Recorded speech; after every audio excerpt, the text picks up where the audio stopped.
rapport de l'ONU conclut à de possibles crimes de guerre, à la fois côté israélien et côté Hamas. Durant le conflit de l'été dernier, Israël avait refusé de participer à cette commission d'enquête de l'ONU. Le Hamas, lui, s'en félicite. La Grèce tente ce soir de convaincre les créanciers européens du bien fondé de son tout dernier plan. L'heure du choix a sonné pour l'Europe qui affirme souhaiter garder la Grèce dans la zone euro. Et puis une attaque des talibans visant le Parlement afghan aujourd'hui à Kaboul. 2 morts à l'extérieur du bâtiment. Les 7 assaillants ont été tués, mais aucun parlementaire n'a été blessé.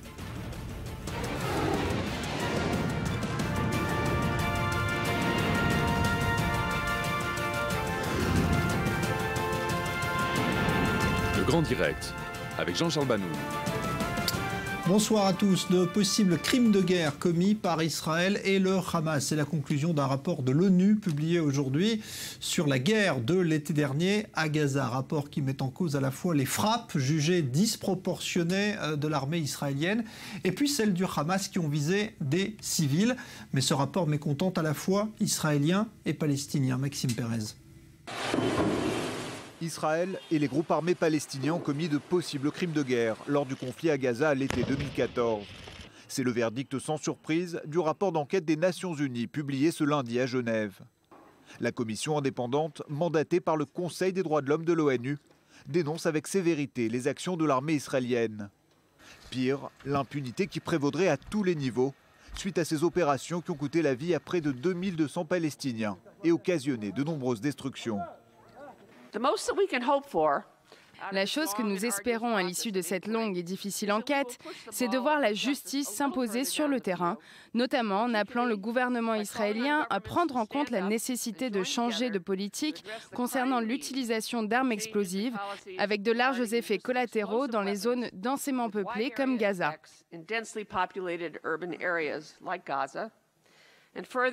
Il lui appartient de tenir responsables ceux qui n'ont pas scrupuleusement protégé la vie des civils. Le Hamas a salué la publication du rapport des Nations Unies, duquel il ressort relativement épargné. Pour autant, l'organisation islamiste palestinienne toujours au pouvoir à Gaza refuse d'être mise dos à dos avec son pire ennemi. C'est une grande erreur de vouloir être équilibré et de mettre sur un même plan les tueurs et leurs victimes. Il s'agit de quelque chose d'inacceptable. Une agression a été commise dans laquelle plus de 2200 personnes ont été tuées. 90% de ces victimes sont des civils. Si ce rapport de 183 pages évoque les tirs de roquettes indiscriminés contre le territoire israélien, il se montre conciliant à l'égard des intentions du Hamas.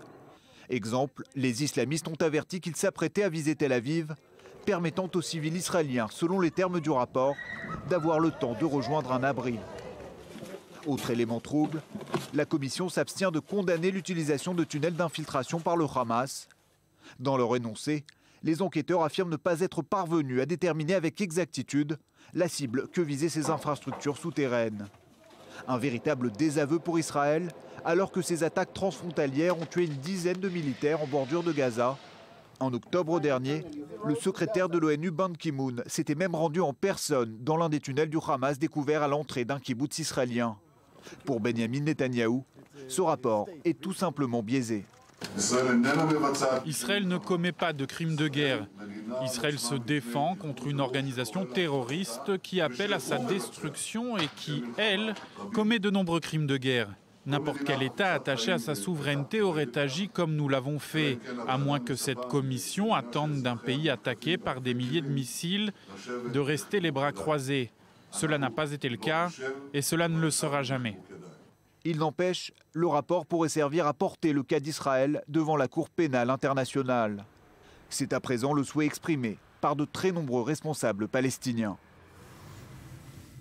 Alors voilà ce qui pourrait être donc l'une des conséquences de ce rapport, mais on va d'abord s'atteler à son contenu. On va en parler avec vous, Avi Pazner, bonsoir. Bonsoir Jean-Charles. Ambassadeur d'Israël, bonsoir à vous, Meir Dahan. Vous êtes colonel de réserve dans l'armée israélienne et vous étiez donc de cette opération bordure protectrice. D'ailleurs, c'est à vous que je demande ce que vous pensez, puisque vous étiez, vous, sur le terrain. Est-ce que vous avez un sentiment d'injustice ce soir d'être accusé? C'est pire qu'injustice. J'ai été sur terrain. Je sais quels sont les ordres que je donne. Je sais qu'est-ce que j'évite. Je sais quel est l'état d'âme dans lequel nous sommes là-bas. Et voir un rapport, des résultats de rapport pareil, c'est inimaginable. C'est inacceptable, bien sûr, mais inimaginable. Vous savez, c'est pas un niveau politique qui annonce des choses telles ou autres. C'est nous-mêmes, on est sur terrain. Ok, on était là-bas. Ils savent très très bien lorsqu'ils attaquent Israël avec des milliers et des milliers de missiles par an. Pas par opération, par an. Tout le temps, ils gardent des millions d'Israéliens sous la menace des missiles. Ils savent très très bien comment et d'où ils le font. Ils savent qu'on finira par s'attaquer, par se défendre, par attaquer la bande de Gaza. Et ils le font au milieu des endroits habités et excusez-moi dans des zones où il y a beaucoup de population. Voilà, beaucoup de population. Et d'ailleurs, UNRWA l'a dit, clair et net, officiel, que des missiles ont été tirés de chez eux-mêmes ou été restaurés chez eux. Et le rapport même dit qu'il reconnaît le fait qu'Israël annonce en avance des régions qui vont être bombardées dues au puits des tunnels ou dues aux différentes activités qu'il y a là-bas. Ils annoncent, ils envoient des tracts, des avions, ils annoncent par téléphone, ils annoncent par tous les moyens possibles. 48 heures en avant, évacuer l'endroit, évacuer la place, on va bombarder. Ok ? On a la liberté de penser que lorsque 48 heures passent, les gens qui sont là-bas, c'est des combattants. On a déjà parlé de ça l'autre fois que j'étais ici. Le combattant du Hamas, c'est pas quelqu'un qu'on peut le reconnaître facilement. Il est civil et combattant en une seconde. En changement de chambre et fenêtre, il passe d'un guerrier à père de famille et vice-versa. D'ailleurs, pas forcément sa famille, mais et on ne peut pas l'identifier. Alors, d'ailleurs, il n'y a aucune mention qui est faite des boucliers humains dans ce rapport, Avi Pazner. Vous en pensez quoi? Vous pensez qu'il est balancé parce que justement, il parle à la fois du Hamas et de l'armée israélienne? Je trouve que c'est ridicule d'être surpris par ce rapport. On savait, j'aurais pu vous l'écrire il y a un an, lorsque cette commission a été nommée. Par qui a été nommée cette commission? Par la commission des soi-disant droits de l'homme de l'ONU, qui ne s'occupe que d'Israël, ok, que d'Israël. Boko Haram, ça n'existe pas. La Syrie avec 250 000 morts, ça n'existe pas. La Libye, ça n'existe pas. Rien n'existe, il n'y a qu'Israël. Donc, nous savions déjà à l'avance, et je crois que nous avons bien fait de coopérer, parce que tout ce que vous dites est juste. Israël n'a rien à se reprocher. Au contraire, nous avons fait plus qu'aucun autre pays pour préserver les vies humaines. C'est nous qui avons été attaqués. Combien de semaines avons-nous attendu l'été dernier avant d'intervenir à Gaza même pour essayer justement de ne pas faire de victimes? C'est le Hamas qui nous a attirés à Gaza. Il le voulait et le Hamas voulait ce rapport parce que le Hamas connaît les réalités internationales. Il sait qu'il y aura un rapport comme ça. Mais j'aimerais vous rappeler une chose. Il y a eu un rapport similaire il y a 5 ans, le rapport Goldstone, ok? Et tout le monde disait, c'est terrible, c'est terrible. Et puis au bout de 6 mois, Goldstone a écrit un article dans le Washington. Lui-même en s'excusant, en disant, oui, on m'a menti, j'ai pas compris, j'ai mal compris, etc., etc., etc.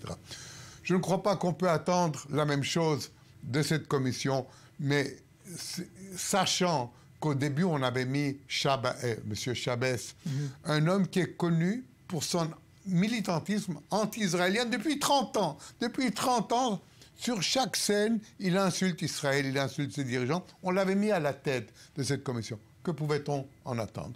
On a ici un résultat. Je suis convaincu que rien de concret ne va sortir de cette enquête. Ok, ça va faire peut-être quelques gros titres. Ça ne va pas devant la Cour pénale internationale, à votre avis? Pour aller à la Cour pénale internationale, il faut une décision du Conseil de sécurité de l'ONU. Et je ne vois pas comment le Conseil de sécurité de l'ONU peut adopter une résolution. Je ne parle même pas d'un veto possible des États-Unis, mais des pays comme la France, comme l'Angleterre, qui savent ce qui se passe, ne vont pas laisser traîner Israël devant la Cour pénale internationale, alors qu'Israël a été attaqué par des terroristes, tout le monde le sait, le Hamas est reconnu en Europe comme un mouvement terroriste. Comment peut-on mettre sur le même pied un mouvement terroriste et un pays qui se défend? Excusez-moi d'interrompre. De quoi a été accusé le Hamas sur ce rapport? 24 prisonniers qui ont été exécutés en pleine opération pour se montrer un peu... C'est ça qu'ils étaient accusés. 24 prisonniers qui ont été exécutés en pleine ville. Ok, c'est ça l'équilibre du rapport. Tout le reste des choses que le Hamas a fait, des dizaines de milliers de missiles lancés sur des tunnels notamment. Hein. Ouais. Et les tunnels ne sont pas mentionnés. Enfin, non, vous savez... le Hamas, il est très gentil, pardonnez-moi. Il dit, je vais bombarder Tel Aviv. Ouais. Donc nous, qui vivons à Tel Aviv, nous avons le temps d'aller dans les refuges. C'est charmant, n'est-ce pas? C'est-à-dire, il vous suffit d'annoncer, oui, nous allons bombarder une ville civile, et ça vous excuse, vous êtes excusé. C'est tellement ridicule, ok? C'est tellement ridicule. Je crois que tout ce que nous disons ici est inutile. Tous ceux qui connaissent la situation savent exactement que ce rapport est pernicieux. C'est une injustice faite à Israël. Cela fait partie de la campagne internationale qui se déroule malheureusement maintenant contre Israël. Vous savez, aujourd'hui, on le dit en haute voix que l'anti-israélien, le mouvement anti-israélien, c'est l'antisémitisme moderne. Malheureusement, on le voit tous les jours. Je ne serais pas... Malgré ce que vient de dire M. Pesner, que je respecte beaucoup lui-même et son avis, je ne serais pas étonné du tout si on se trouve devant la Cour pénale de Hague. Pas du tout. Mais il y a une chose dont il fait mention dans ce rapport, et j'aurais justement votre avis à vous, d'homme de terrain. Il est dit que quand l'armée israélienne a justement la vie d'un de ses soldats en danger, comme ça s'est passé à Gaza lorsqu'on a eu une suspicion d'enlèvement, il y a là un déploiement disproportionné de force. Elle prend l'exemple de Khan Younes où il y a eu un bombardement très intense. Ça c'est un exemple, l'exemple qu'un de nos soldats était, au début on pensait qu'il était kidnappé dans une tunnel. On voulait arrêter l'autre côté pour qu'ils vont pas renforcer l'endroit. On savait exactement dans quelle direction ils allaient et on s'est bombardé très très très précise à un endroit très précis. Mais tout d'abord, la vie de mes soldats sont très très très chers pour moi. Mais pas sur le compte d'une population civile en face de moi. C'est-à-dire, quand j'ai le choix d'éviter certaines actions par rapport à ce que j'ai en face, je le fais. Quand la vie de mes soldats sont en danger, localement, je ferai tout ce qu'il faut faire pour éloigner le danger. Ok? Vous savez, pour que mes soldats soient en danger de quelque chose proche de cet endroit, ce ne sont pas des civils qui nous mettent en danger. Ok? C'est des combattants, c'est du feu. C'est un bombardement ou surtout de mitraillettes qui tirent. Et là, avec tout le respect, je ferai tout ce qu'il faut pour éliminer cet endroit. Ok? Si c'est lui qui tire, c'est son choix. Nous étions pas agressifs dans cette opération. C'est-à-dire, on a gardé une ligne tout en montrant qu'on n'a aucune intention d'approfondir, d'aller plus loin. On l'a montré, ça a été très clair. L'armée qui était derrière était assez pour effacer complètement la bande de Gaza. On ne s'est pas éloigné, ils le savaient. C'est-à-dire que tout accrochage était leur choix, pas le nôtre. On n'était pas attaquants. On a avancé, mais on était défenseurs, on n'était pas attaquants. C'est-à-dire que chaque situation qui met en danger mes soldats, c'est dû à une provocation en face. Ça ne peut pas être autrement. Je ne vais pas aller au milieu de Rafah ou de Khan Younes ou d'un quartier de Gaza pour faire une opération précise pour exposer la chose. J'aurais pu le faire. Merci Meir Dayan. Dernière question à vous, Avi Pazner. Est-ce que vous pensez qu'Israël aurait dû coopérer avec cette commission d'enquête puisqu'elle ne l'a pas fait? Est-ce que ça aurait changé peut-être les conclusions du rapport? C'est un débat intéressant. Moi, je crois qu'il n'y avait pas de possibilité de collaborer parce que nous savions à l'avance quel serait le résultat. Et ça aurait été pire si, après avoir coopéré, nous aurions été accusés de ce que nous sommes accusés maintenant. Au moins maintenant, nous pouvons dire, justement, c'est complètement unilatéral. Ce sont des décisions qui ont été prises avant déjà le travail d'enquête. Il est vrai qu'il y a deux idées sur ce sujet. Moi, je crois qu'avec la composition et le mandat de cette commission d'enquête, Israël n'avait aucune chance. Ce qu'il faut faire maintenant, nous ne sommes pas d'accord sur le fait que peut-être on pourra nous traîner en justice à La Haye, c'est maintenant une offensive diplomatique pour éviter que le Conseil de sécurité n'adopte une résolution comme ça. Ça, oui, ça c'est entre nos mains. Là, nous devons faire quelque chose. Si je peux me permettre, je ne suis pas du tout à cette connaissance au niveau de M. Felsner, mais je pense que le seul débat qu'on aurait dû faire et la seule participation qu'on aurait dû faire, c'est l'existence même de cette comité d'enquête. Il faut s'attaquer à l'ONU du fait qu'il a laissé faire une comité d'enquête de cette façon. C'est inimaginable. Il y a 2 ans, des gens en Syrie, ils ont attaqué leur propre population en armée chimique. Il n'y a pas de doute, il y a des preuves. Quelle enquête a été faite de ça? Rien. Rien du tout. Regardez ce qui se passe autour de nous. Aucune enquête se fait. L'État islamique qui coupe les têtes, qui détruit des villes, qui détruit des populations entières. Personne n'en parle. Où est-ce qu'elle est, la commission des droits de l'homme? Combien de Français, Anglais, Américains, Italiens et autres, et de simples populations des locaux ont été exécutés tout autour de nous? Des centaines de milliers sont exécutés. Quel comité d'enquête? Qui décide pour ce comité de la lancer et faire cette enquête? C'est ça le débat qu'on doit faire. On doit arrêter d'être défensif. Et là-dessus, contrairement à ce qu'on était à la bande de Gaza, il faut être très, très, très attaquant.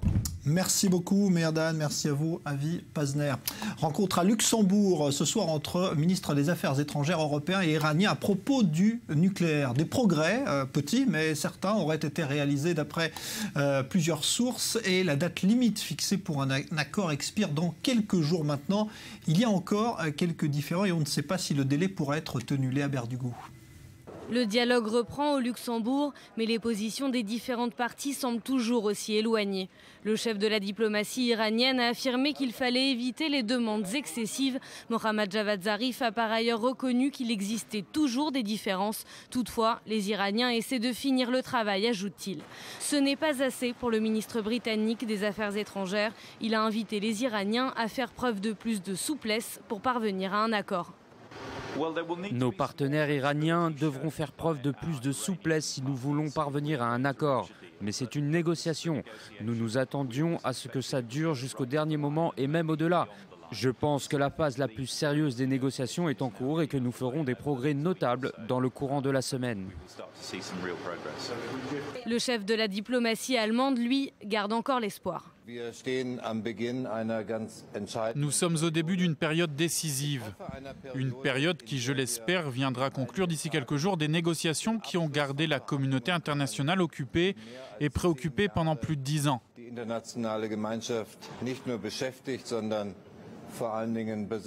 De son côté, Benyamin Netanyahou réaffirme sa position. Il ne faut pas signer d'accord avec l'Iran. J'exhorte le groupe 5+1 à ne pas signer ce mauvais accord qui devient de pire en pire chaque jour. L'Iran se rétracte même des accords de Lausanne en refusant par exemple que ses sites militaires soient inspectés. Vous pouvez nous inspecter, mais pas là où nous décidons de ne pas subir d'inspection. Le Premier ministre israélien fait référence à un texte adopté dimanche soir par le Parlement iranien. Le document interdit l'accès des inspecteurs de l'AIEA, l'Agence internationale de l'énergie atomique, aux sites militaires du pays.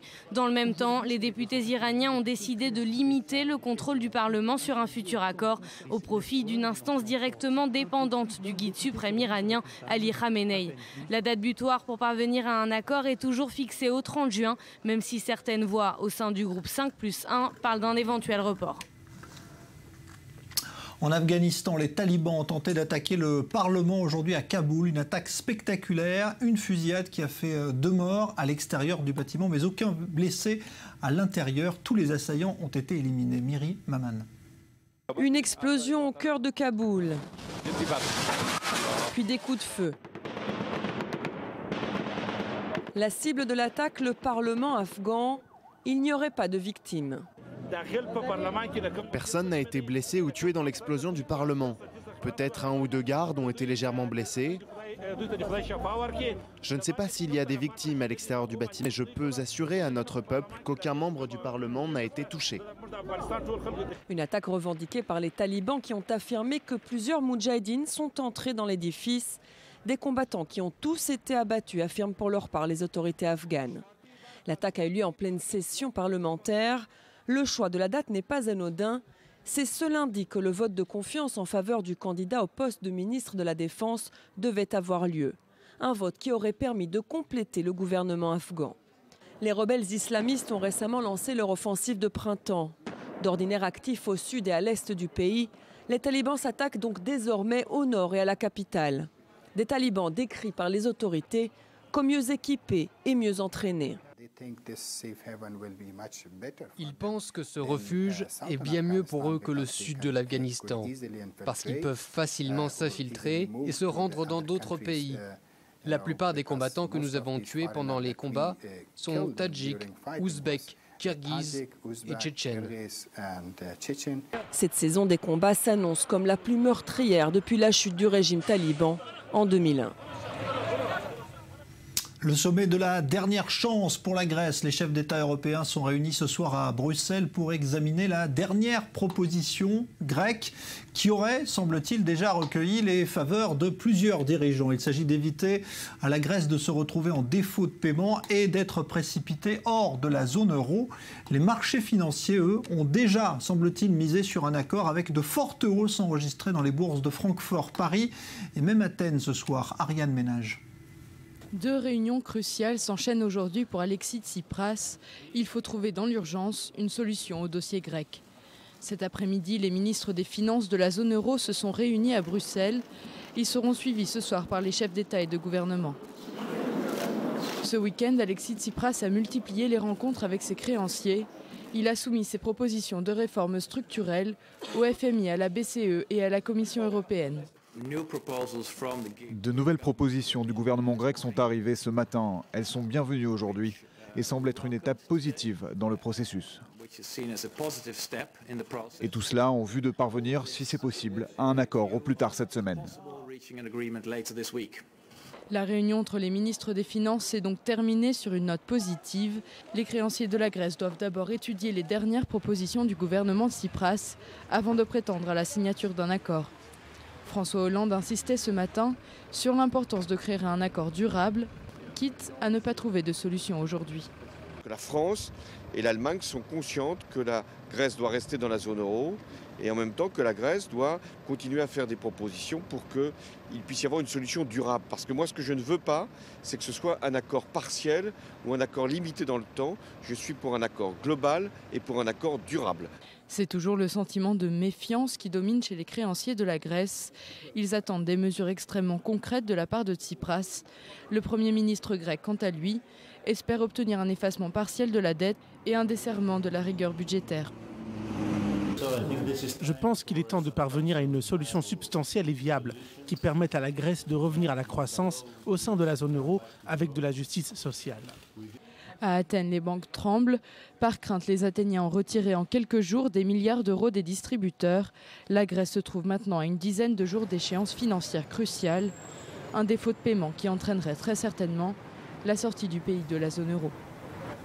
Alors, l'heure du choix semble-t-il sonner. On va en parler avec d'abord Lionel Friedfeld, analyste financier. Bonsoir. Et puis Steve Oana, bonsoir. Vous êtes professeur d'économie à l'ESCP Europe et vous avez écrit un livre qui est en quelque sorte peut-être déjà prémonitoire sur ce qui est en train de se passer. Désobéir pour sauver l'Europe. C'était en 2013, hein, c'est ça ? C'est ça. Voilà. Et on est aujourd'hui encore dans cette crise. On en parle avec vous dans un instant. D'abord Lionel Friedfeld avec vous. Ce qu'il faut savoir d'abord de ce plan grec. Ce que proposent les Grecs ce soir, est-ce que c'est vraiment une sortie de crise ? Alors tout d'abord, il était annoncé comme un sommet de la dernière chance. En fait, ce sera un sommet de l'avant-dernière chance, notamment parce que les ministres de la zone euro, notamment l'Eurogroupe, sont réunis cet après-midi, n'ont pas trouvé de solution. Les discussions vont être prolongées. Pourquoi ? Parce qu'Alexis Tsipras, notamment, a transmis entre la nuit de dimanche à lundi, notamment deux propositions intéressantes. Premièrement, augmenter la TVA, et notamment, c'est notamment dans les îles grecques, la TVA de 30% moins chère que sur le continent. Et deuxièmement, pour éviter de faire partir à la retraite des gens pour notamment économiser le train de vie de l'État. Alors il y a des mesures annoncées, il est aussi question évidemment de ce déficit grec. Comment va-t-on en sortir? Alors c'est 320 milliards d'euros, 176% du PNB, mais surtout la véritable question c'est l'échéance du 30 juin, le repaiement au FMI de 1,6 milliard d'euros et les caisses sont vides. Et donc c'est effectivement la problématique. Il va y avoir ce soir un sommet notamment des chefs de gouvernement et notamment des chefs d'État de l'Union européenne pour pouvoir arrêter ce bras de fer car les deux parties sont lassées. Alors, vous restez avec nous, Lionel Friedfeld. Je voudrais avoir l'avis de Steve Oana là-dessus. Est-ce que vous avez l'impression que ce serait plus grave, finalement, pour l'Europe de voir la Grèce sortir de l'euro, ou est-ce que ce serait une vraie tragédie pour les Grecs? Alors, ce qui est sûr, c'est que ça ne peut pas continuer comme ça. C'est-à-dire que la stratégie qui a été retenue depuis 2010, c'est celle qu'on dit en anglais, qu'on qualifie de extend and pretend, étendre et prétendre. Donc on reprête à la Grèce pour qu'elle puisse honorer ses anciennes créances et elle se retrouve avec des nouvelles dettes, mais elle n'est pas plus en mesure de les honorer. Parce que fondamentalement, cette dette n'est pas soutenable. Donc à chaque fois, en échange des prêts qu'on lui octroie, on lui impose des réformes structurelles, on lui impose des nouvelles cures d'austérité. En fait, ces réformes structurelles, ces cures d'austérité ne rendent pas la dette plus soutenable. Donc on reporte juste finalement l'heure de vérité à plus tard. Donc en fait, ça ne peut pas continuer comme ça. Et donc pour répondre à votre question, il va falloir qu'à un moment donné, on tranche entre, pour moi, il n'y a que deux solutions finalement. Soit la Grèce sort de l'euro, mais on l'y aide. En fait, on le fait de manière concertée, entre gentlemen, on va dire.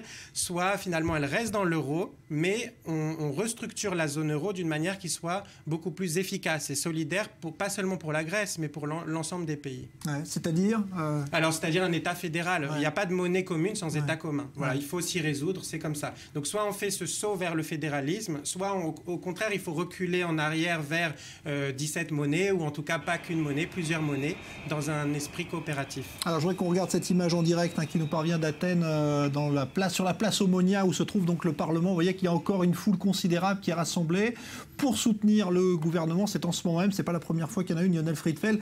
Les Grecs sont, on verra dans un instant, fatigués de toutes ces mesures d'austérité qu'on leur a annoncées depuis des années. Ils sont fatigués, mais ils sont favorables, ils veulent rester dans la zone euro. Et deuxièmement, Alexis Tsipras est un homme médiatique. Il justement de ce rapport de force de la télévision, on va dire, il essaye de gagner son électorat en Grèce en disant qu'il négocie au mieux pour les Grecs. Et justement, c'est quelque part, c'est lui qui gagne en image de marque dans ce conflit.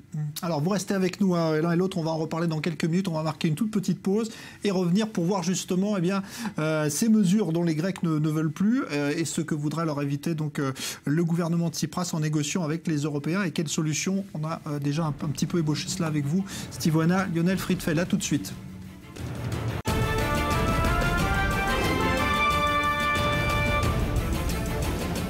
Un rapport de l'ONU conclut à de possibles crimes de guerre commis à la fois par Israël et le Hamas lors du conflit de l'été dernier. Israël avait refusé de participer à cette commission d'enquête de l'ONU.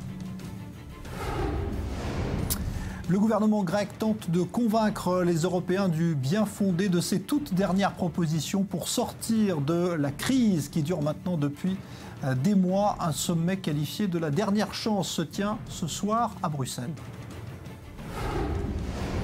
Attaque spectaculaire des talibans en plein Kaboul aujourd'hui. Ils ont tenté de prendre d'assaut le Parlement afghan alors qu'il était en train de siéger.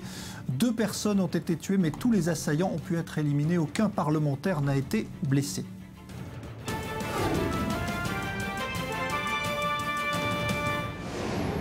Et on évoque donc le sort de la Grèce au sein de la zone euro. On est toujours en compagnie de Lionel Friedfeld, analyste financier, et de Steve Oana, qui est professeur d'économie à l'ESCP Europe. Alors, on parlait justement de cette population grecque qu'on a vu se rassembler massivement ce soir une nouvelle fois devant le Parlement pour soutenir son gouvernement. Cela se passe donc en ce moment en direct d'Athènes, vous le voyez, avec ces drapeaux européens qui sont brandis.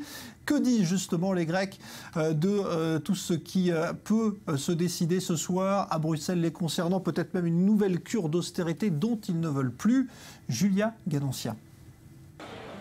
Rester confiant ou céder à la panique, se demander chaque jour si l'on sous-estime le danger ou si on le surestime, tel est le grand dilemme pour de nombreux Grecs. Pendant que le Premier ministre propose de faire des concessions face à ses créanciers internationaux, les Grecs veulent qu'ils tiennent bon sur les retraites et les hausses fiscales. Comme beaucoup d'Européens, les habitants d'Athènes ont fait ce week-end quelques courses au marché. Si la vie ne s'est pas arrêtée, la lassitude se fait sentir. On n'a aucun souci à se faire, ils nous ont déjà tout pris. On peut simplement glisser encore un tout petit peu, donc que voulez-vous? Il n'y a rien de plus qui va nous arriver, c'est juste un jeu, je ne vois rien d'autre, nous sommes déjà finis. Inquiets oui, paniqués non. Jusqu'ici, les Athéniens ne se ruent pas vers les distributeurs pour sauver leur épargne. Ils ne stockent pas des denrées pour tenir un siège. Ils ne restent pas non plus prostrés chez eux en espérant échapper à la foudre. Mais le doute est quand même bien là. Chacun d'entre nous a retiré de l'argent pour en avoir en cas d'urgence. C'est la chose à faire. Bien entendu, on ne peut pas retirer tout notre argent. Ça ne serait pas le bon choix d'ailleurs, mais on en a tous retiré un peu. Après 6 ans d'une crise sans précédent, le calme dont fait preuve les Grecs est à la hauteur du fatalisme qui règne dans le pays. Le taux de chômage, le plus élevé d'Europe, s'est établi à 25% en mars. Sur une population active de près de 5 millions de personnes, le nombre de chômeurs s'élève à plus d'1 million et presque un jeune de moins de 25 ans sur 2 est sans emploi. Usés eux aussi, les spécialistes attendent l'issue de cette semaine. Oui, il y a un accord, mais pas avec de telles mesures. Pas de mesures supplémentaires, les gens sont épuisés. C'est la 6e année de crise et dire qu'il n'y a pas eu de réforme appliquée, c'est un mensonge. Chacun redoute que le gouvernement et ses créanciers ne parviennent pas à se mettre d'accord sur les réformes à accomplir. Athènes espère recevoir plus de 7 milliards d'euros qui lui permettront de rembourser le FMI le 30 juin, faute de quoi la Grèce sera en défaut de paiement avec les conséquences ingérables d'une possible panique bancaire. Alors justement, ligne rouge tracée par le gouvernement Steve Oana, le gouvernement grec, c'est ne plus toucher aux retraites et aux salaires. Là, on a atteint un seuil, on peut aller au-delà. Le problème, c'est qu'en fait, il s'est fait élire sur certaines lignes rouges, justement, Alexis Tsipras. Donc, à moins qu'on dise qu'on révoque la démocratie, en fait, en Europe, en disant, voilà, les gouvernements se font élire sur certains programmes et qu'ils ne peuvent pas tenir après parce qu'en fait, c'est pas vraiment eux qui décident et que tout ça soit rendu officiel. Et ben, en fait, c'est quand même, si on veut pas en arriver là, il faut quand même que les promesses électorales sur lesquelles les gouvernements se font élire soient tenues. Il y a le même problème avec François Hollande. Il s'était fait élire en 2012 sur la promesse d'une réorientation de l'Europe. 3 ans après, on ne la voit toujours pas, la réorientation de l'Europe. Donc, il y a vraiment ce problème. À la fin, ça va finir par alimenter les pires populismes, ces promesses non tenues à répétition. Ouais, ce qui est déjà le cas, effectivement, ce qu'on peut observer. Alors, Lionel Friedfeld, la question aussi qui se pose, c'est est-ce que la Grèce peut se relever de ces 6 années de crise? Qu'est-ce qui va se passer si un accord est conclu cette semaine? Est-ce que ça va permettre à la Grèce de relever son économie?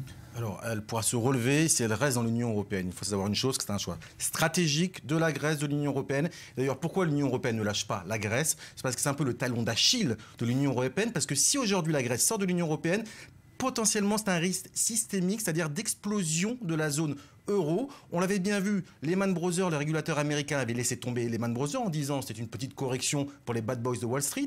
Mais en fait, il y a eu un effet systémique sur la finance internationale parce que Lehman Brothers étaient reliés partout dans le monde. Aujourd'hui, l'Union européenne, c'est exactement le même cas. Si l'Union européenne laisse tomber la Grèce, l'Europe va sans doute exploser. Et la véritable question aujourd'hui, c'est une question européenne. Il faut plus d'intégration européenne, il faut une meilleure Europe, avec notamment une Europe qui écoute les peuples, mais dans une certaine intelligence. Ouais. Bon, système fédéral dont vous parliez, oui. Vous pensez qu'on y va? En fait, le problème, c'est que s'il y avait un système fédéral réellement démocratique, aujourd'hui, ces politiques d'austérité, elles seraient déjà révoquées.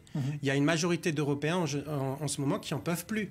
En fait, il reste peut-être une certaine frange de l'électorat allemand, on va dire peut-être la majorité de l'électorat allemand, mais au niveau européen, s'il y avait un vrai fédéralisme européen, une vraie démocratie européenne, ce serait déjà révoqué et on aurait des politiques beaucoup plus efficaces. Donc en fait, c'est le résultat d'un dysfonctionnement de la démocratie européenne, ces politiques d'austérité.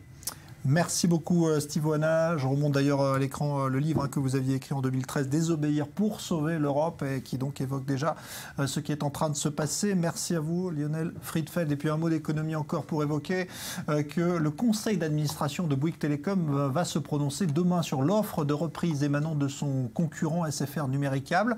C'est une offre évaluée à 10 milliards d'euros, mais le ministre de l'économie Emmanuel Macron va recevoir demain le patron de SFR Numéricable, Patrick Drahi, car le gouvernement français évoque plusieurs conditions pour laisser faire ce possible rachat, et notamment le maintien de l'emploi ou de l'investissement.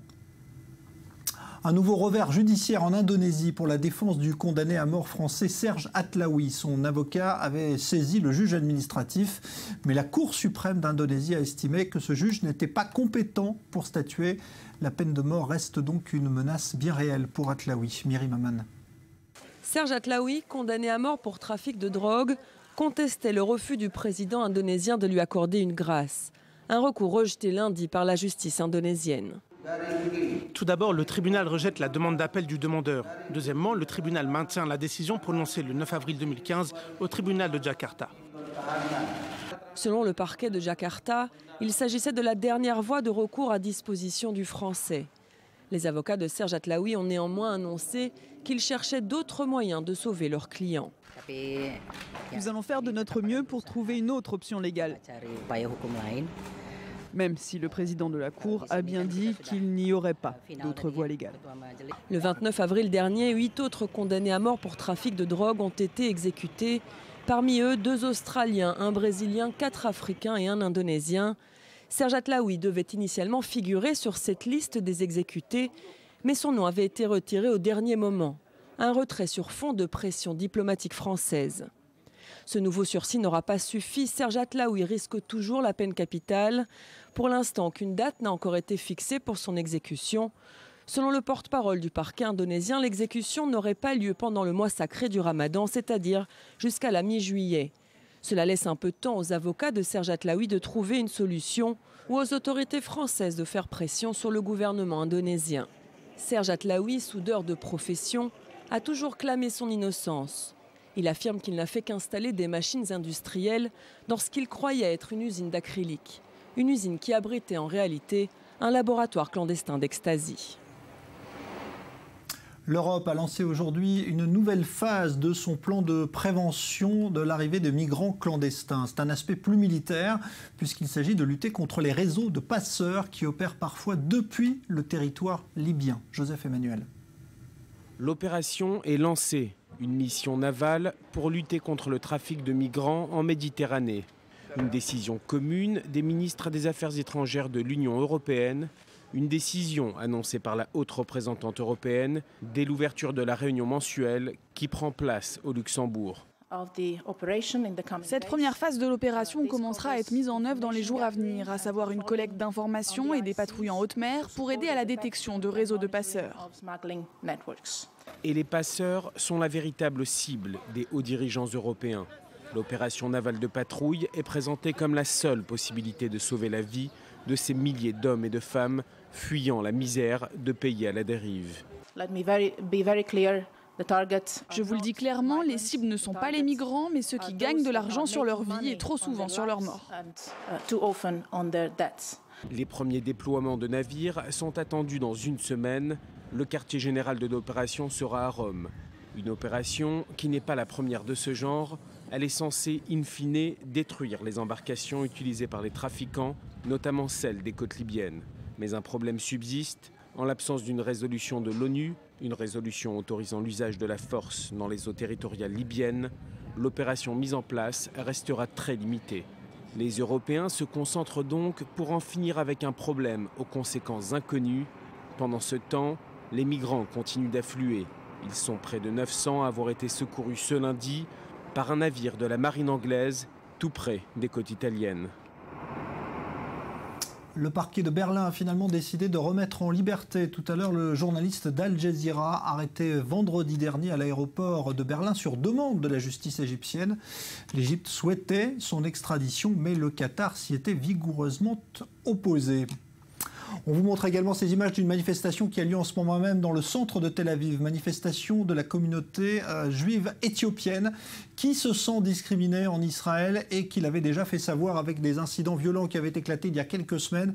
Manifestation où là encore quelques incidents, quelques tensions sont signalées. Ce soir la police tente là, vous le voyez, de disperser le cortège. Pour l'instant, pas de blessés, pas de dégâts à signaler. On y revient évidemment si l'actualité l'exige. Un tweet sous forme de plaisanterie, mais qui passe mal dans un contexte où les relations entre Israël et les États-Unis ne sont pas toujours simples. L'épouse du ministre de l'Intérieur, Silvan Shalom, s'est permis une plaisanterie d'un goût très douteux visant Barack Obama. Maël Benoliel. 46 caractères qui ne passent pas. Ce dimanche, l'épouse du ministre israélien de l'Intérieur, Silvan Shalom, Judy Shalom Nir Moses, a fait une blague de mauvais goût sur son compte Twitter. Une publication visant directement le président américain Barack Obama, qui n'a pas du tout fait rire les internautes et qui intervient quelques jours après qu'un attentat raciste a fait 9 morts à Charleston, dans le sud des États-Unis. Savez-vous ce qu'est le café Obama? Noir et faible. Très vite, la blague raciste de Judy Shalom-Nir-Moses aux 75 000 abonnés Twitter fait polémique. La vague d'indignation et de critiques qui s'ensuivent la pousse à effacer le tweet incriminé avant de présenter dans la foulée ses plus plates excuses en 3 tweets. Je présente mes excuses. C'était une blague idiote que quelqu'un m'avait racontée. Président Obama, je n'aurais pas dû relayer cette blague inappropriée. J'aime les gens, quelle que soit leur race ou leur religion. Désolée si j'ai blessé qui que ce soit. J'espère que je vais rester mariée une fois que mon mari aura atterri et qu'il entendra parler de ce que j'ai fait. Un dernier tweet en forme de boutade qui n'a pas dû échapper à Sylvan Shalom, qui se trouve être aussi le ministre en charge des relations entre Israël et les États-Unis dans le gouvernement de Benjamin Netanyahou. Il faut dire que Judy Shalom-Nir-Moses, issue de la famille propriétaire du quotidien à grand tirage Yediot Ahronot, est très active sur les réseaux sociaux, en commentant de façon très directe un certain nombre de questions sociales et politiques en Israël. Elle anime aussi une émission de radio quotidienne et participe régulièrement à des émissions télévisées. Alors, vif débat en Israël autour de ce tweet qui a agité depuis hier les réseaux sociaux. On en parle avec vous, Gilberte Finkel. Bonsoir. Bonsoir. Vous êtes membre de l'ADVA, l'association qui observe justement les inégalités, les discriminations en Israël. Est-ce que vous pensez que c'est une vraie maladresse de sa part ou est-ce qu'il y a autre chose, une autre arrière-pensée derrière? Non, je pense que, bon, elle fait partie, comme on l'a vu, d'une des familles les plus riches du pays. Son mari a été classé parmi les premiers dans la liste des politiciens les plus riches du pays. Donc, elle pense qu'elle peut se permettre un peu n'importe quoi aussi. Écoutez, il n'y a pas très longtemps, elle avait écrit quelque part qu'après s'être trouvée dans un ascenseur avec Zahava Galon, la présidente de Meretz et Michal Rosin du même parti, elle sentait qu'elle avait besoin d'aller prendre une douche. Alors, à mon avis, il y a quand même un petit fossé entre cette hyper sophistication qu'elle se donne. Elle roule en Mercedes, je l'ai vu il n'y a pas très longtemps sur la route de Haïfa. Et le niveau d'une blague, même si c'est une blague, elle n'est pas drôle, c'est un niveau au ras des pâquerettes. Enfin, je veux dire, je ne sais pas ce qu'elle a pensé faire. En plus, quand on pense aussi à ce qui s'est passé avec le massacre de l'église en Caroline du Sud, aux États-Unis, et les problèmes raciaux qu'il y a là-bas, je veux dire, de faire une remarque sur le fait qu'Obama soit noir, on se demande d'où ça vient. On se demande comment elle a pu même écrire. Elle l'a écrit, elle ne l'a pas dit. Quand elle parle à la radio, elle parle, je l'entends quelquefois le vendredi à 11h du matin, mais là, elle a écrit. Alors, elle écrit, apparemment, elle écrit tellement vite que, je veux dire, on peut relire et puis voir que c'est peut-être pas une bonne idée de le faire. Ouais, mais il y a un contexte quand même aussi qui est nauséabond en ce moment, puisqu'on a vu aussi que Michael Oren, qui est un ancien ambassadeur d'Israël aux États-Unis, s'en est pris aussi à Obama. Oui, il y a aussi que tout est bon, apparemment. Toutes les munitions sont bonnes pour attaquer Obama et le critiquer. Ok, mais alors, bon, elle, c'est pas une politicienne, donc elle peut dire ce qu'elle veut. Maintenant, comme journaliste, si on regarde, c'est aussi un peu faiblard quand même. Dans le genre, ça fait un peu... D'ailleurs, moi j'ai pensé à autre chose, ça fait un peu menu Starbucks, je veux dire, comme il y a le macchiato, l'espresso et tout ça. Je sais pas, moi je bois pas de café, mais... et justement, d'ailleurs, Starbucks, ce qui n'a pas pris en Israël, ils ont dû fermer. Et aux États-Unis, ils ont, il y a quelque temps, proposé une discussion avec leurs clients sur les problèmes raciaux américains. Ça a été accueilli de manière diverse. Donc, c'est quelque chose de brûlant là-bas, avec tout ce qui s'est passé les derniers mois. Chez nous, la critique envers du gouvernement et aujourd'hui, en plus, il y a Michael Oren qui a apporté de l'eau au moulin, donc des critiques virulente d'Obama. Tout ça, effectivement, peut-être qu'elle veut y contribuer, je ne sais pas, peut-être qu'elle a été inspirée par son mari, peut-être, puisque lui... On parle beaucoup aussi, quand même, Gilberte Finkel, de racisme aussi en Israël en ce moment, puisqu'il y a la communauté éthiopienne qui manifeste encore ce soir. On a vu les images en direct d'ailleurs avec des débordements, on le voit en ce moment, la police qui intervient. c'est une communauté qui dit qu'elle est complètement laissée de côté. Tout à fait. Donc c'est encore une raison de penser que c'était complètement stupide de dire un truc pareil, même si elle s'est rétractée et elle s'est excusée, etc. Mais c'est plus facile de faire des sous-entendus et de critiquer Obama que de dire quelque chose sur les Éthiopiens. Je veux dire, ça passerait pas ici. Parce qu'il y a les différences de niveau, de niveau social qui sont énormes avec Obama. Bon, mais entre elle et la façon dont elle vit et la communauté éthiopienne ici, qui continue à proclamer qu'elle souffre de discrimination, qu'on lui a vaguement jeté quelques miettes, mais c'est tout. Qu'est-ce qui se passe d'autre? Rien. Donc, merci beaucoup Gilberte Finkel. Je rappelle donc que vous êtes membre d'ADVA, une association qui lutte justement contre les discriminations. Une ONG qui fait de la recherche sur les inégalités en Israël. Merci à vous. Et justement, on parlait de ce qui s'est passé à Charleston. Un mémorial des soldats confédérés a été vandalisé la nuit dernière aux États-Unis, donc dans cette ville de Charleston. C'est un événement à rapprocher évidemment de la tuerie dans une église noire de la ville qui a coûté la vie à 9 personnes la semaine dernière. Les vieux démons du racisme blanc contre les Noirs ressurgissent. Et d'ailleurs, Barack Obama aujourd'hui s'est exprimé dans une interview assez rare où il a affirmé que les États-Unis étaient loin d'être guéris du racisme. On va en parler avec Thomas Negaroff qui est en ligne avec nous et qui est chercheur à l'IRIS, spécialiste des États-Unis. Bonsoir. Bonsoir. Est-ce que cette déclaration en forme d'aveu de Barack Obama, c'est un constat d'échec pour lui, à votre avis?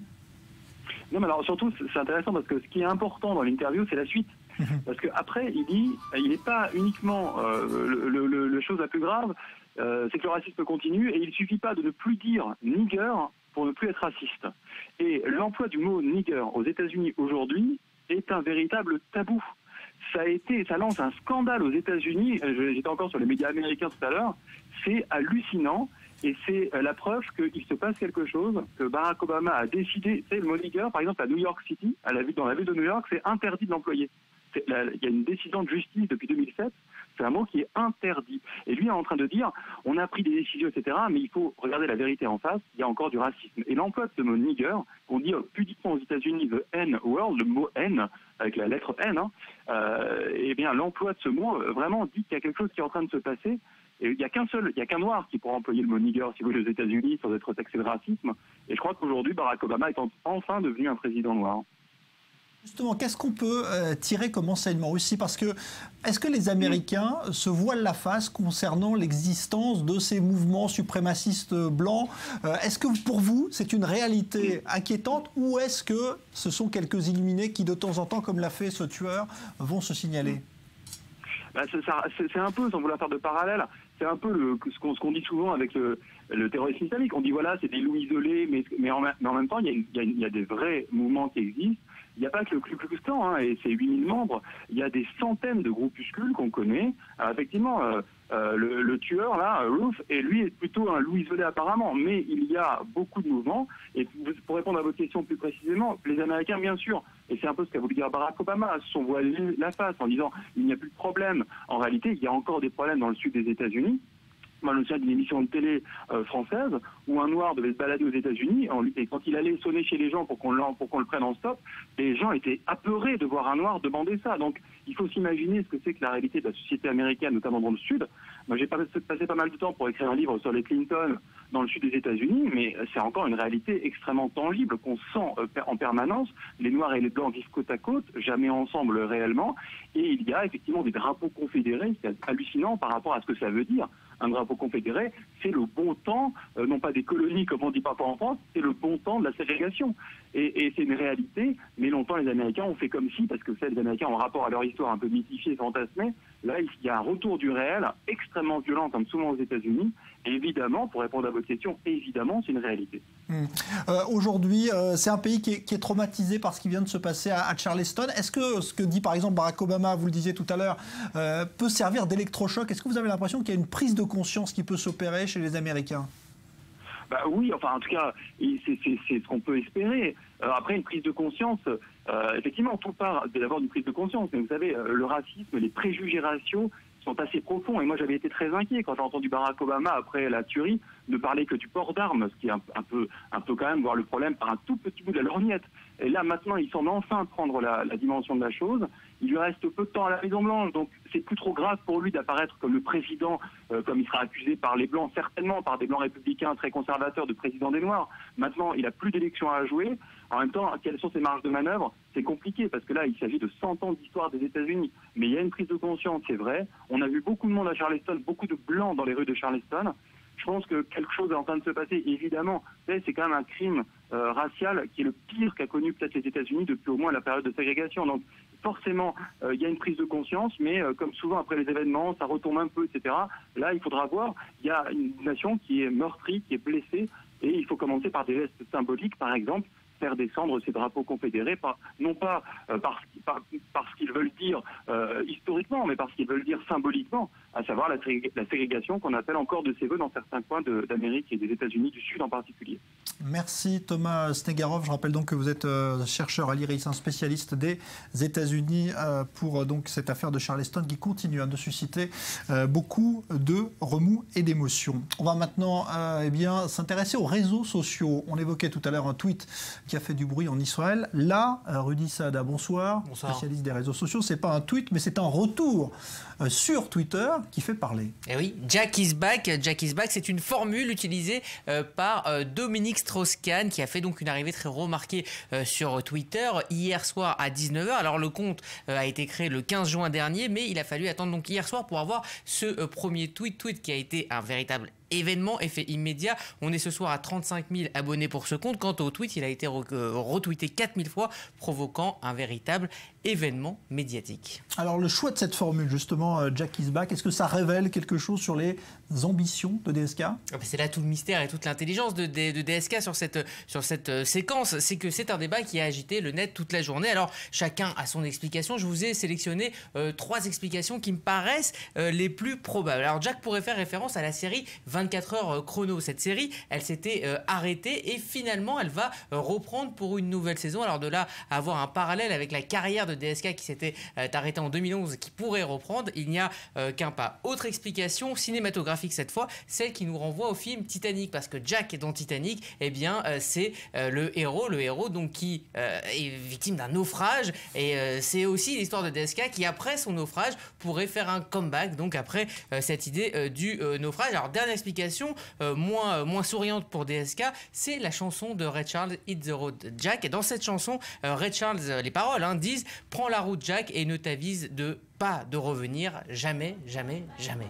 Ah ben voilà, on a la musique en plus en fond. Alors, ça ressemble à une opération de com, Rudy, forcément. Est-ce qu'on sait comment tout cela a été orchestré? En tout cas, c'est une opération de com très réussie. On en parlait toute la journée sur les réseaux sociaux. Alors, selon les informations de l'opinion, c'est l'actuelle compagne de DSK, Myriam Laoufir, qui a orchestré cette opération, et c'est elle qui a fait certifier le compte pour qu'on soit bien sûr que ce tweet appartenait bien à DSK. On ne sait évidemment pas qui a tweeté. Est-ce que c'est DSK ou un de ses conseillers? On ne le sait pas. En tout cas, DSK prouve par un simple tweet qu'il est resté expert en matière de communication, et puis il prouve aussi qu'il va falloir compter sur lui dans le débat public et peut-être au-delà.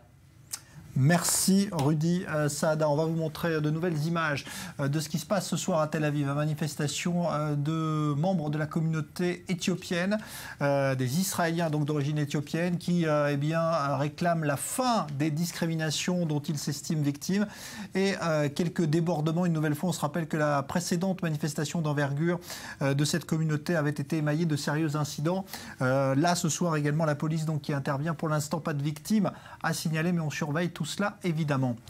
On va maintenant vous montrer ce dont il sera question tout à l'heure dans l'émission reportage de Stéphane Calvo. Ça se passe à Berlin. 17 000 Israéliens vivraient actuellement à Berlin. C'est un étonnant retournement de l'histoire pour eux, car pour certains, leur famille avait dû fuir l'Allemagne nazie il y a plus de 70 ans. Ils vivent aujourd'hui aux côtés d'Allemands, avec parfois d'étonnantes interactions. Extrait de ce reportage signé Yorai Lieberman. Dans 2 jours, Ori et Evelyn partent s'installer à Berlin. Ils profitent de leur dernier moment à la plage de Tel Aviv. Il y a 3 ans et demi, la jeune Allemande et le jeune Israélien, petit-fils de survivants de la Shoah, sont tombés amoureux. J'ai choisi une fille bien, mignonne et belle, et qui par hasard est aussi allemande.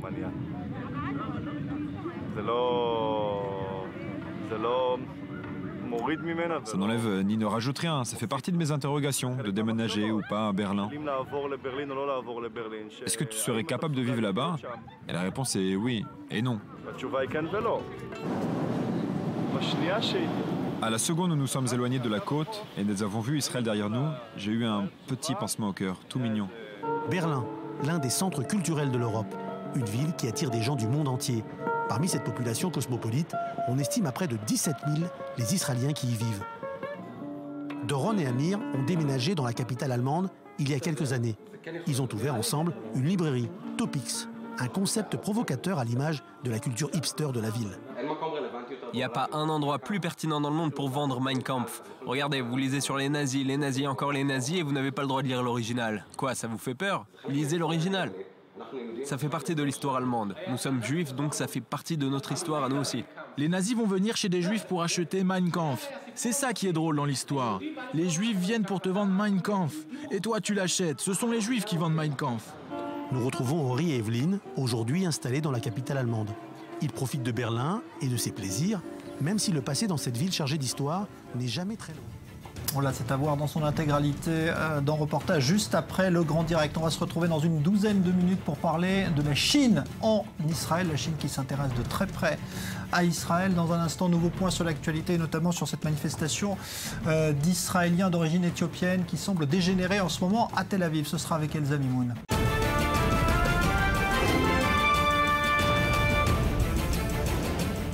Retour du Grand Direct et on va parler d'Israël et de son économie de plus en plus tournée vers l'Asie et notamment la Chine. Mais contrepartie de ces échanges commerciaux, eh bien les Chinois investissent eux aussi de plus en plus dans les entreprises israéliennes. Alors est-ce un bien ou un mal? On va en parler dans un instant. Mais état des lieux tout de suite avec Joseph Emmanuel. La Chine est-elle en train de racheter Israël? Plus de 56% d'augmentation des investissements chinois dans les startups israéliennes en 2015. Un chiffre phénoménal pour un total de près d'un demi-milliard de dollars de financement. L'immense République populaire de Chine et le tout petit État d'Israël s'entendent bien et n'hésitent pas à le montrer. Des géants mondiaux comme Baidu ou encore Alibaba misent désormais sur la technologie israélienne. Mais au-delà des partenariats, c'est le rachat par la Chine d'entreprises israéliennes d'État qui inquiète certains observateurs. Le récent rachat d'un pourcentage important de la société de produits laitiers Tnuva avait fait grand bruit en Israël. Aujourd'hui, le gouvernement israélien est sur le point de mener une vente éclair de plusieurs de ses entreprises et les investisseurs chinois sont déjà prêts à dégainer des offres difficiles à refuser.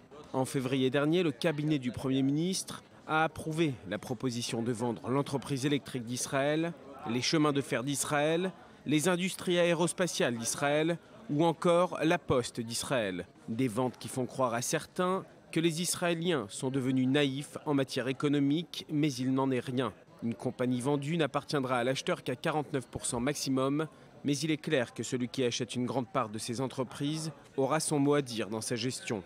Les Chinois sont d'ailleurs très clairs depuis les premières discussions.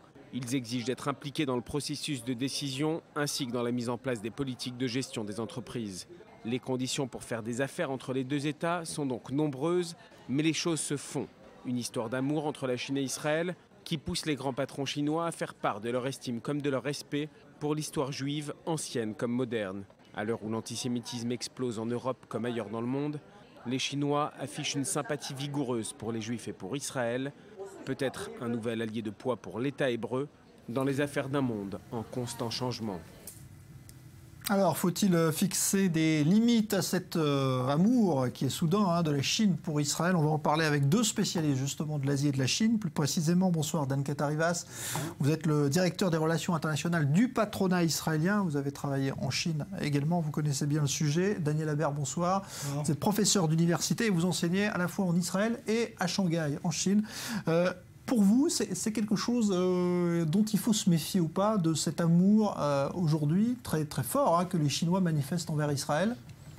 Écoutez, je vis en France et j'ai vu ces mêmes questions se poser dans les années 70 quand c'était les investissements américains qui soi-disant achetaient la France. Ensuite, ce fut dans les années 80 les investissements japonais.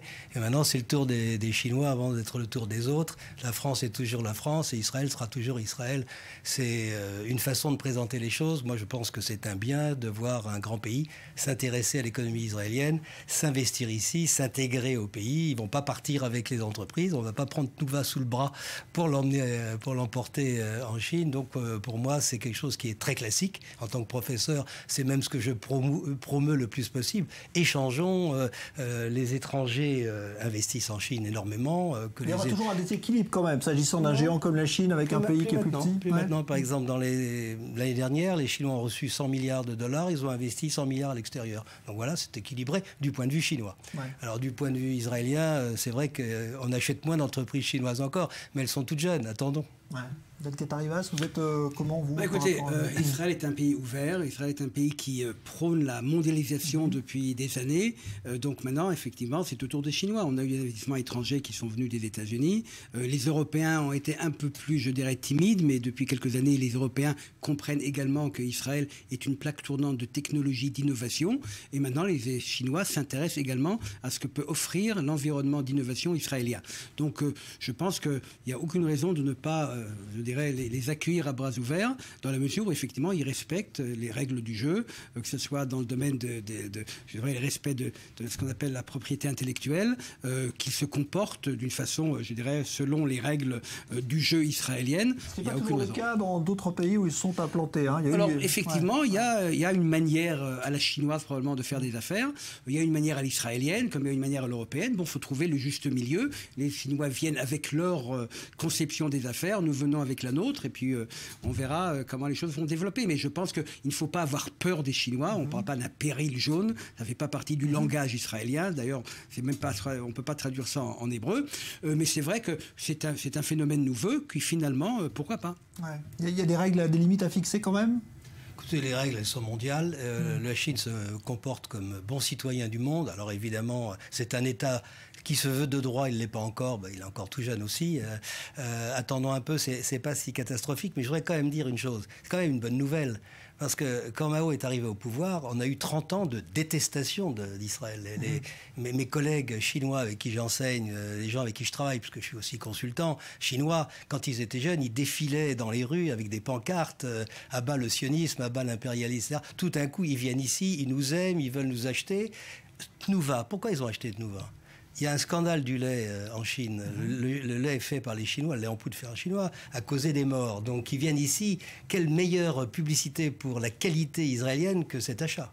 Donc c'est un formidable renforcement de l'image d'Israël. Donc même si ce sont des entreprises qui sont quand même stratégiquement importantes, c'est pas rien quand même le numéro 1 des produits laitiers en Israël qui passe sous pavillon chinois, il ne faut pas s'inquiéter. Je ne pense pas qu'il faut s'inquiéter, mais je pense qu'il faut essayer de comprendre, et c'est très difficile d'essayer de comprendre quelle est la stratégie chinoise. Alors je pense que là, les Israéliens peut-être ne sont pas assez conscients du fait que finalement, nous faisons partie, Israël, d'un grand design, d'un grand plan chinois.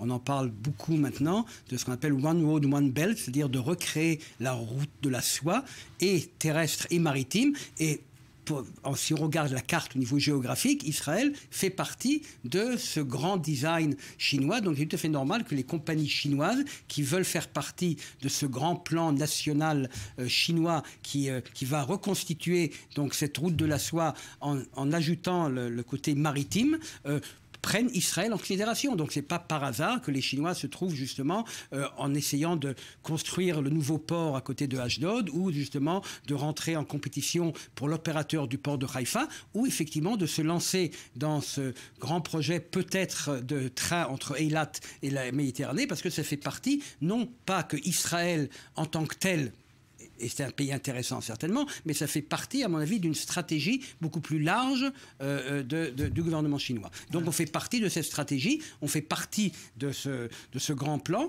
et il faut en tirer un maximum de notre côté. Donc eux savent où ils veulent y arriver, à savoir est-ce que nous on sait où on veut y arriver, j'ai des doutes. Ouais. Alors, quand les Chinois aujourd'hui montrent ouvertement qu'ils admirent Israël, c'est quoi ? C'est une admiration de la manière de penser ? Vous le constatez, vous qui êtes... c'est complètement sincère. C'est complètement sincère. Je peux dire un mot sur la route de la soie. D'abord, c'est un grand projet. Des trains, des avions, des voies ferrées. C'est du lourd. Et quand les Chinois annoncent quelque chose, ils le font. Ils disent ce qu'ils font, ils font ce qu'ils disent, comme disait l'autre, et ils vont le faire. Bon, ça va prendre un petit peu de temps, mais je trouve que c'est une très très bonne nouvelle pour Israël et aussi pour la France et l'Europe. Parce que, regardez, le centre du monde pendant quelques siècles, c'était la Méditerranée. Puis à partir de la Renaissance, ça a été l'Europe, et après ça a été la filiale européenne, les États-Unis. Et donc le centre du monde, c'était l'Atlantique. Où est le centre du monde aujourd'hui? Il est dans le Pacifique, avec à gauche la Chine, en face les États-Unis. Et nous, on n'est pas dans ce coup-là. Mais avec la route de la soie, tout à coup, les Chinois qui sont à l'autre bout de l'océan Pacifique se disent « Mais nous, on a été le centre du monde. En chinois, la Chine, ça se dit « Zhongguo », le pays du milieu.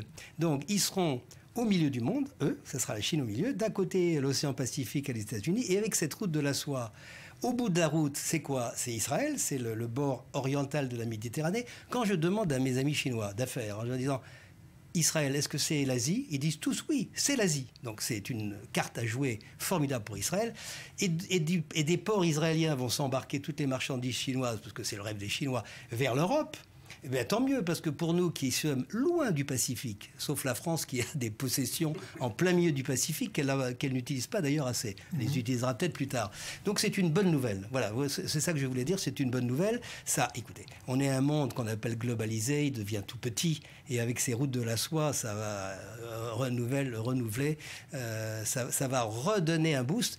N'oubliez pas que parmi les marchands qui allaient de l'Ouest vers la Chine, il y a eu des marchands juifs qui se sont et ils se sont installés dans une ville chinoise, une capitale, une grande ville qui s'appelle Kaifeng. Et quand vous allez à Kaifeng, vous avez une synagogue, vous avez des Chinois qui vous disent nous sommes juifs. Alors il faut les croire sur parole, mais bon, il y a un renouveau de tout ça et je crois que fondamentalement, tu seras d'accord avec moi, Dan, c'est une bonne nouvelle. Oui, oui, tout à fait. Mais il faut prendre ses précautions. Parce qu'Israël a quand même des relations privilégiées avec l'Europe et surtout avec les États-Unis. Alors les gens qui prétendent qu'on va remplacer notre alliance économique et politique des Américains aux Chinois, on n'est pas là. Bon, c'est pas les Chinois qui vont mettre leur veto au Conseil de sécurité. On a une alliance stratégique avec les Américains et je pense qu'il faut prendre en considération également cet élément-là. Donc c'est vrai que quand les Américains regardent des laboratoires de recherche et développement chinois venir s'implanter en Israël, ils se posent des questions. Nous devons bien comprendre que notre allié stratégique pour les 10, 15 ou 20 prochaines années, c'est pas la Chine, c'est quand même encore l'Occident et les États-Unis. Donc là, il faut trouver le bon équilibre entre ces deux pôles. Il y a peu de chance que la Chine évolue politiquement, justement Avant d'évoluer politiquement, elle évolue économiquement. La Chine, depuis la crise de 2008, c'est plus la même Chine qu'avant. D'abord parce que quand tout s'est écroulé, elle est restée. Donc elle a plus qu'émergé, elle a surgi. Et surtout, elle a senti que son modèle économique était d'être l'usine du monde et on vend au monde entier. Le monde entier n'achète moins puisqu'elle est en crise. Donc la Chine s'est dit, c'est le moment de changer de modèle et de devenir nous-mêmes non seulement des producteurs, mais aussi des concepteurs et aussi d'avoir nos propres marques. Et ils sont partis pour le faire. Et c'est là que c'est et l'opportunité pour Israël et le danger, le vrai. Parce que l'opportunité, c'est que pour les Chinois, il y a un retard extraordinaire de plusieurs siècles à rattraper en matière d'innovation et de créativité. Ils n'ont pas inventé grand-chose depuis l'imprimerie, la poudre et la boussole. Ils le savent. Mais la culture chinoise, la politique, puisque vous parliez de politique, la politique chinoise, elle n'est pas tellement propre à l'innovation. Il faut quand même de la liberté pour créer. On voit bien que ce n'est pas tout à fait le cas. Donc ils regardent un petit peu ailleurs. Qui peut les aider? Qui sont les pays de liberté? Alors ils trouvent les États-Unis, mais comme l'a très bien dit Dan Katarivas, c'est quand même le grand rival. Israël, c'est idéal pour eux, quand on réfléchit bien. Ils ont le niveau technologique américains, d'ailleurs ils sont très liés aux États-Unis, et puis ils n'ont pas tous ces fantasmes, l'ennemi, etc. Qui peut craindre Israël, sauf nos voisins, mais certainement pas les Chinois. Donc Israël est un partenaire formidable pour les Chinois, donc ils viennent chercher des hautes technologies. Ça tombe bien, c'est ce qu'on sait faire. La Startup Nation, de ces deux auteurs américains, et puis deux Français qui ont écrit un livre que je recommande à tous ceux qui nous regardent, qui s'appelle Israël Valley. Il y a la Silicon Valley, et c'est tout Israël qui est une Silicon Valley. Daniel Rouache, qui est président de la Chambre de commerce et qui est un professeur d'économie, mon collègue, et qui est un magnifique connaisseur de l'économie israélienne. Eddie Kuckerman, qui fait des affaires avec les Chinois, qui a montré la voie, qui est un pionnier. Donc, ils nous ont dit, voilà, ça c'est la chance d'Israël, c'est la haute technologie. Donc, qui va nous les acheter, les hautes technologies? Ceux qui en manquent, parce que les Européens, les Américains sont des concurrents technologiques. Les Chinois sont encore des compléments. Donc, eux, ils nous offrent quoi? Leur marché. Et nous, on leur offre la technologie. C'est pas un mauvais deal, sauf que, peut-être. Je pense que là, moi, je suis tout à fait d'accord, il y a des opportunités, mais je pense qu'effectivement, une fois de plus, la relation avec la Chine ne peut pas remplacer les relations que nous avons avec l'Europe et ne peut pas remplacer les relations que nous avons avec les États-Unis. Ça peut venir en plus. Et je pense que c'est comme ça qu'il faut voir les choses. Donc, moi, j'appartiens à ceux qui sont tout à fait conscients de l'importance de la Chine. Aujourd'hui, il y a une sorte de politique de tout Chine, se tourner trop vers la Chine. Je pense qu'il y a le buzzword, c'est la Chine, le nombre d'abord de missions qui viennent de Chine en Israël, il y en a 3 par semaine. Donc tout le monde parle de la Chine, de la Chine, de la Chine. Il ne faut pas oublier, les vrais marchés israéliens ne sont pas encore en Chine. Aujourd'hui, quand on regarde même les chiffres, il y a un déséquilibre normal, c'est-à-dire nous exportons à peine 3 milliards de dollars à la Chine, nous importons le double, et quand on regarde qui sont les entreprises qui exportent vers la Chine, ça se limite à 2 ou 3 postes. Et vous avez Intel Israël qui exporte vers la Chine, c'est Intel Israël qui exporte à Intel Chine, et vous avez l'industrie pétrochimique ou les engrais, etc. Tout ça, ça fait 2 tiers des exportations, et tout le reste, n'existe presque pas, parce que faire des affaires en Chine, c'est difficile.